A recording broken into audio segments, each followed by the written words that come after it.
All right, good afternoon, everyone. My name is Joe. I'm here with CyberResponse. It's going to give you an overview of what we do, but more in layman's terms, rather than geek everybody out with AI and machine learning type stuff. Really, the challenges that we tried to face, and my father used to be a firefighter for 25 years, so I learned the incident response life cycle and what it really meant from a life on the line type of approach. So it was really touched home when I kind of got a passion for cybersecurity.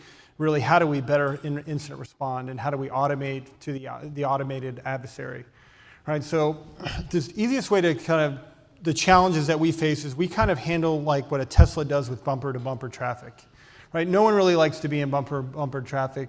It's kind of repetitive effort, right? Your accelerator brake, checking, looking for a spot to get into to make your way even farther and faster. So it's kind of that same momentum over and over and over again, right? Accelerator, brake. And that's why Tesla's done really well with this autonomous vehicle approach, is because it really makes your life a lot easier. So there's a lot of bumper-to-bumper traffic inside of cybersecurity, right? You got a lot of tools, you got a lot of alerts, you got a lot of adversaries, you got a lot of repetitive behaviors. And so these challenges is what we really went to attack with, right? We became the autopilot of cybersecurity.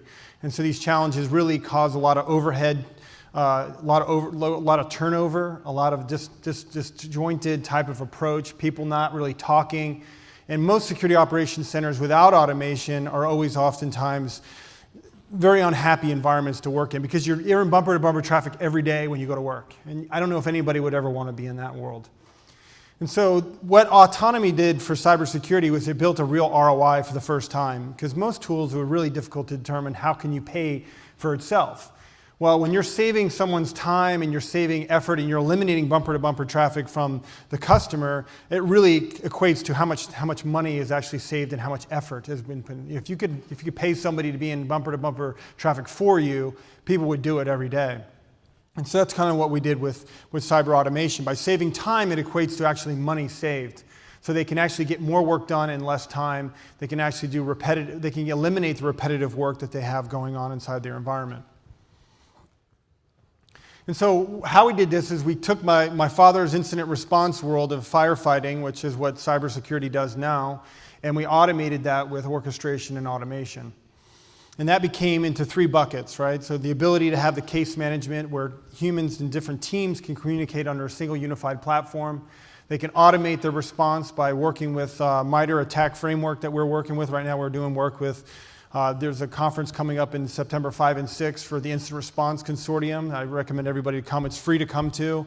It's all about how we can get the automated playbooks, and we're working in conjunction with IACD to make shareable playbooks. So playbooks can be shared amongst different platforms. It doesn't have to be just our playbooks work with our platform and their playbooks work for their platform.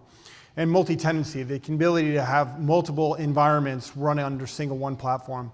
It's very difficult to do because you don't want to, you have different role-based access control in government. So we've got customers like U.S. Cyber Command, the Pentagon, Army. We're working with the Army on some CyberQuest stuff, and U.S. Senate and House of Representatives. And so as we kind of the de facto standard when it comes to SOAR for government, primarily because of my government background, but also because of how in tune we are with what we do every day.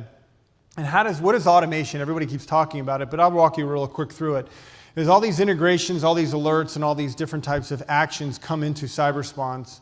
And when they come into that, it gives the team the ability to observe these types of alerts relatively quickly, rather than having to log into 6 or 7 different tools or managing their email as their inbox. Because 5 years ago, the inbox was kind of the single pane of glass for everything alert notification purpose-wise. And then email broke because it filled up inboxes too much, and when someone left, their inbox got destroyed, and then that caused all the historical knowledge to leave. And so we removed the inbox world, and we brought that into the first point of ingestion would be to CyberResponse. Then being able to observe it and orient it. So orientation is determining, what is the impact to the organization? How can I respond most effectively to this? Who needs to know about this, right? What's the asset owner got to know? Who needs to know what specifically is going on?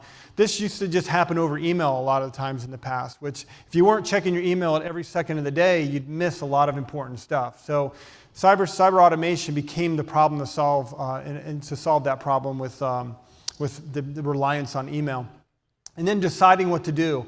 So with automation, the automation playbooks can decide what attack vector is going on and then what exactly you need to do to respond to it. So what's unique about CyberResponse and the SOAR community and this IECD stuff that we're doing is it's the only cyber, and don't believe me when I'm telling you this, by the way, because you can download the product for free, you just come to our booth and you can use it yourself. It's the only cybersecurity product that actually teaches people how to be cyber analysts. And there's no other security product out there that if you could download if you get a firewall, you could get a SIM, it's not going to teach you how to be an analyst. It's actually going to just teach you how to use its tool. But with the orchestration of the centerpiece of the table, which is what the SOAR community is, and orchestration, it's really teaching your team how to be mature overnight, right? Which is really, you're getting that knowledge. We have a lot of out-of-the-box playbooks that were based on the MITRE ATT&CK framework. And so when they get to decide what playbooks to use in order to respond to that, they're learning what that playbook actually entails, right? They're learning, it's almost like learning how to drive while you're sitting in the seat with the car driving itself, right? It's going to be pretty easy to learn how to drive if something's doing it for you, but you're also getting the witness to see what's actually happening specifically to, checking my, staying in my lanes, checking my blind spots, checking how far do I follow from my distance from front to what my speed is, what my GPS is, etc. So that all those actions then that take place all can be monitored and monetized by your security team, which we all know that security is often very difficult to hire for, to train for, to retain for. And so buying a product that actually can allow you to do all that. And we have a free version of the product that we really contribute back to the community so they can actually do that. Just some screenshots of what that world looks like from the single pane of glass, from a dashboard perspective, to what the teams can see, what's going on in their environment, to role-based access controls, to alerts, to everything that's going on. So that one single pane of glass, right? All of your different alerts from all your different products all come into one single environment. And the other thing is being able to have a good workbench, right? Most of the time, 5 years ago, it was all email. Your email inbox of forwarding emails and replying to emails was kind of your workbench. You'd copy and paste specific data from specific tools into the email, and you'd have this huge long chain. And how CyberResponse started, just a little historical story, is when the Sony PlayStation network got attacked, is when we first found that the problem of communication and incident response was a real issue. And I'll tell you why. It's kind of a funny story.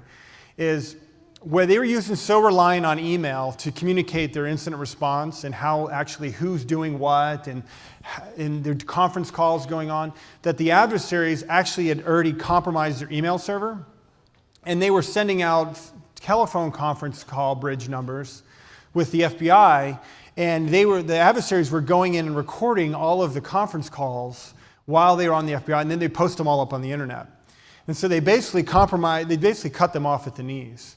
And that's because they were so reliant on using email to communicate and email to coordinate and collaborate. It just became kind of a linchpin in a way, of Achilles heel. And so that was what we decided to change, to build a workbench that is a completely secure environment that's encrypted, that allows it so that the teams could collaborate collectively together as one. And then what the playbooks are. Everybody's heard this word playbooks before. This is actually what a playbook looks like. It's a visual. It's almost like you could take it as the next generation Visio. But while this looks like a visualization representation, it's actually a lot of specific code going on behind the scenes. So it's a new generation of coding. Instead of having to actually write code with command line instructions with parameters and semicolons and brackets, you actually just drag and drop specific functions that you want to do and complete this workflow. And that's how playbooks. So the product comes with a lot of these playbooks out of the box. And so that bumper-to-bumper traffic is really mitigated and eliminated by running all these out-of-the-box playbooks. And integrations, right? So this is probably the most difficult part of building the company, was integrating with 250 plus products that are out there in order to make those integrations and those playbooks work. And so it's an ongoing feat, right? You're always updating, new playbooks, new connectors are always changing. And so the playbook community and the integration community we have one of the largest communities of integrated products. Working with all the different agencies, as well as working with IECD and NSA. So that's what makes it a plug-and-play product. You can drop it in, you can have it up and running in about an hour with a single virtual machine, and then you're ready to rock and roll. And then, like I was mentioning, don't believe anything I've told you today except for the story of my father, because I won't take his grace from him. But our community edition is free, so you can actually use the product for free. You don't even have to talk to a salesperson, and the product will speak for itself. So that's all I got. I'm on the dot. Thanks so much.